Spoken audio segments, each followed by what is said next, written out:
ఉన్న బంగారాన్ని విడిపించి ఆ రోజు ఆన్లైన్ రేటుకే మేము కొంటాం. Sharma gold company.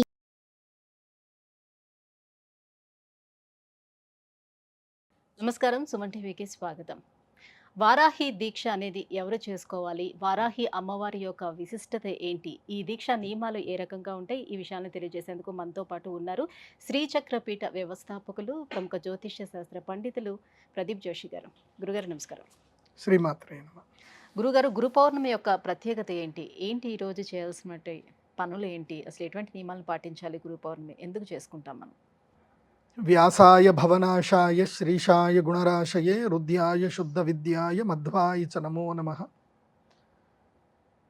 పూజ్యాయ రాఘవేంద్రాయ సత్యధర్మరథాయ చ భజతాం కల్పవృక్షాయ నమతాం కామధేనవే. నేను హిందువులందరికీ చెప్పేది ఏంటంటే, బొట్టు పెట్టుకునే హిందువులందరూ, నేను హిందువుని అని గర్వంగా చెప్పుకునే వారందరికీ చెప్పేది ఏంటంటే, ఈ గురు పౌర్ణమి అంటే అర్థం ఏమిటి అంటే, మీ అందరికీ చెప్తున్నాను, ఇది వ్యాస పౌర్ణమి. గురు పౌర్ణమి ఏంటంటే వ్యాస పౌర్ణమి, ఇంకా వేరే ఏ పౌర్ణమి కాదు. వ్యాస పౌర్ణమి అంటే ఈ పౌర్ణమి రోజు మనము తరించవలసింది, పూజించవలసింది వ్యాస భగవానుల వారిని, అదేవిధంగా పూజ్యశ్రీ దత్తాత్రేయ స్వామి వారిని. దాని తర్వాత ఆ పరంపరలో వచ్చినటువంటి శ్రీ గురు రాఘవేంద్ర స్వామి వారు, అదేవిధంగా ఇంకా ఎవరెవరి తమ గురువులు, తమ యొక్క జీవితంలో లౌకిక గురువులు ఎవరు, పారమార్థిక గురువులు ఎవరు, వాళ్ళందరినీ మనం గౌరవించుకోవాల్సిన రోజు ఈరోజు. కానీ ఇంకా వేరే ఎవరిని కూడా గురువులుగా మీరు భావించకూడదు. ముఖ్యంగా హిందువులు నేను చెప్తున్నాను, మీరు పొరబడిపోతున్నారు. గురువు అంటే గుకారో అంధకారశ్చ త్రుకారస్తన్నివారక అంటే మనకి అజ్ఞానం అనేటువంటి చీకటిని పారద్రోలి మనకు జ్ఞానం అనేటువంటి శక్తిని ప్రసాదించేవాడే మనకు గురువు. వరాలిచ్చి వరాలు ఇవ్వడము, ఇంకా నిన్ను లోపల బాడేయడం, ఇంకా మనకి ఎంత కోరికలు మనకు కలుగుతూ ఉంటే, మనకి ఎన్ని కోరికలు తీరుతూ ఉంటే మనం ఏమవుతాము అంటే అంత సంసారంలో ఇరుక్కుపోతాం, అంత మోహాంధకారంలో ఇరుక్కుపోతాం. అలా మోహాంధకారంలో పాడేసేవాడు గురువు కాదు. నీకేం కోరికలని దాన్ని నేను తీరుస్తా అంటే వాడు గురువు కాదు. నీకు జీవితంలో ఏది కావాలో అది నేను ఇస్తాను అని చెప్పేవాడే గురువు. అలాంటి వారు పూజ్యశ్రీ గురు రాఘవేంద్ర స్వామి వారు. మనందరికీ వేదాలు ఇచ్చినటువంటి వారు వ్యాసుల వారు. వేదతత్వము, జ్ఞానతత్వము, పురాణాలు, మహాభారతము, అలాగే రామాయణం అనేటువంటి మహాకావ్యాన్ని ఇచ్చినటువంటి వాల్మీకి వారు, వీరందరూ కూడా మనకి గురువులు. సనాతన ధర్మంలో, ఆర్ష ధర్మంలో మనకి ఎంతోమంది గురువులు ఉన్నారు. సప్త ఋషులు మన గురువులు. అగస్త్యుడు మన గురువే, కశ్యపుడు, భరద్వాజుడు, వశిష్ఠుల వారు, ఇలా ఎంతోమంది గురువులు మనకున్నారు. అందులోనూ గురువులందరికీ ఆది గురువు ఎవరు అంటే జ్ఞానం మాహేశ్వరాదిచ్చేది. శివుడే మనకి ఆది గురువు, దక్షిణామూర్తి మనకి ఆది గురువు. మనకి శివుడిని మించిన దేవుడు ఎవరన్నా ఉన్నారా? శివుడిని మించిన గురువు ఎవరన్నా ఉన్నారా అంటే ఎవరూ లేరు. శివుడే ఆది గురువు. అలాంటి శివాలయానికి వెళ్ళండి ఈ యొక్క గురు పౌర్ణమి రోజున. కానీ ఇంకెక్కడ పడితే అక్కడికి వెళ్ళకండి. మనము సనాతన ధర్మ బంధువులము. మనకి సనాతన ధర్మం అంటే మనకి పురాణాలు ఉన్నాయి, మనకి ప్రమాణాలు ఉన్నాయి. అలాంటి మనం గురువుల దగ్గరికి వెళ్ళాలి. ఆషాఢ పౌర్ణమి రోజు చేయవలసిన మొట్టమొదటి నియమం ఏంటి చెప్తాను, జాగ్రత్త వినండి. ప్రతి ఒక్కరూ ఉదయాన్నే లేచి తలంటు స్నానం చేయాలి. చేసిన తర్వాత మీకు ఈ జీవితాన్ని ప్రసాదించిన మొట్టమొదటి గురువు ఉన్నారు. జీవితాన్ని ప్రసాదించిన ఒక మొట్టమొదటి గురువు ఆవిడ ఎవరు అంటే మీ అమ్మగారు. మొట్టమొదటిగా మీ అమ్మ కాళ్లకు దండం పెట్టండి. పొద్దున్నే స్నానం చేసి మీ పూజ అంతా అయిపోయిన తర్వాత మీ అమ్మగారి కాళ్లకు దండం పెట్టండి. తర్వాత రెండవ గురువు మీ నాన్నగారు. మీ నాన్నగారికి దండం పెట్టండి. అందుకే సనాతన ధర్మంలో ఏం చెప్తారు అంటే మాతృదేవోభవ పితృదేవోభవ అని చెప్పారు. తల్లిదండ్రుల్ని గౌరవించినటువంటి వాడు నువ్వు ఎంత పెద్ద గుడి కట్టియు, ఎన్ని దాన ధర్మాలు చేయు, ఏవైనా చేయు, అన్ని బూడిదను పోసిన పన్నీర్లాగా అయిపోతుంది, వేస్ట్. అమ్మా నాన్నకి మొట్టమొదటిగా రోజు పొద్దున్న లేవగానే దండం పెట్టాలి. వీలైతే కాళ్ళు గడగండి, అమ్మా నాన్నకి కాళ్ళు గడగండి. వాళ్ళ కాళ్ళు గడిగి ఆ నెత్తి మీద చల్లుకోండి. మా నాన్న నాకు ఆస్తి రాసే లేదండి, మా నాన్నకి ఎట్లా దండం పెట్టాలి, ఈ ఆలోచనలు వద్దు. ఇవన్నీ లౌకికం. మీ నాన్న ఆస్తి రాసి ఇచ్చిందా లేదా, మీ అమ్మ నీకు ఆస్తి ఇచ్చిందా లేదా, ఇవన్నీ లౌకికం.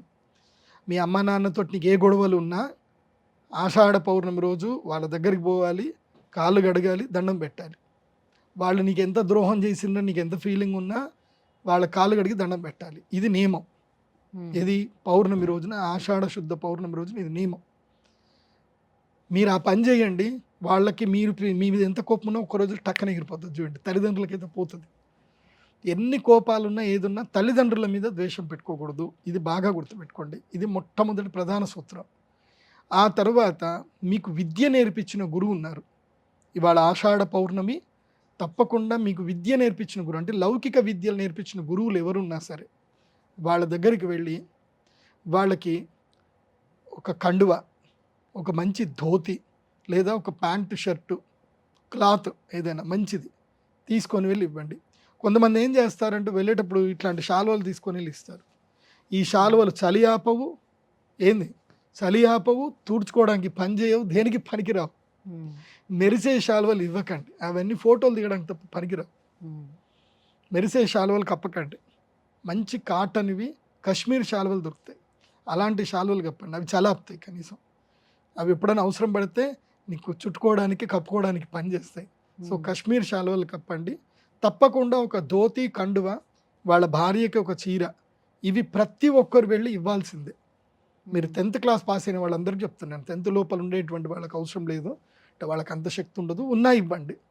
10th క్లాస్ పాస్ అయిన ప్రతి ఒక్కరు కూడా తమకి 10వ తరగతి పాస్ అయిన గురువులు ఎవరైతే ఉన్నారో అక్కడ వాళ్ళని వెతుక్కుంటూ వెళ్ళి వాళ్ళకి ఇవ్వండి. వాళ్ళకు ఒక ఆనందం ఉంటుంది. ఎందుకోసమంటే నేను ఒక టీచర్గా నేను ఆల్రెడీ పనిచేశాను, లెక్చరర్గా నేను దాదాపు 5 ఏళ్ళు పనిచేశాను.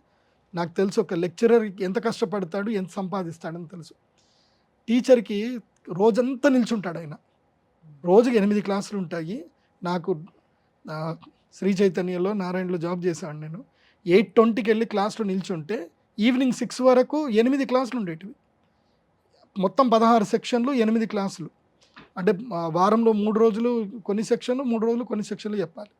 ఇంగ్లీష్ టీచరు నేను మేమిద్దరం క్లాస్ ఎక్స్చేంజ్ చేసుకుంటాం అన్నట్టు. మమ్మల్ని ఇద్దరు మొగుడు పెళ్ళాలనేవాడు క్లాస్. మొత్తం మీరిద్దరు మొగుడు పెళ్ళలాగా క్లాసులు పంచుకుంటారని చెప్పి 8 గంటలు నిల్చుంటే ఆ క్లాసులు చెప్పినాక ఇంటికి వెళ్ళి పడుకుంటే అసలు ఎట్లా నిద్ర వచ్చేదో, గొంతంతా నొప్పిలేసేది. అలాంటిది ఒక టీచర్ కష్టం అర్థం చేసుకోండి. మళ్ళీ శాలరీ చూస్తే నెల తిరిగేసరికి ఒక 12,000 వచ్చేటివి. దాంట్లో అద్దె కాస్త 5,000 ఎగిరిపోయేది, 7,000 శాలరీ మిగిలేదు. దాంట్లో బైక్ ఈఎంఐ కాస్త 4,000 ఎగిరిపోయేది, ఇంకో 4,000 ఉండేటివి. ఆ 4,000 తోటి కూరగాయలు కొనుక్కొని తినేది. మళ్ళీ నెల అయ్యేసరికి అయిపోయేది.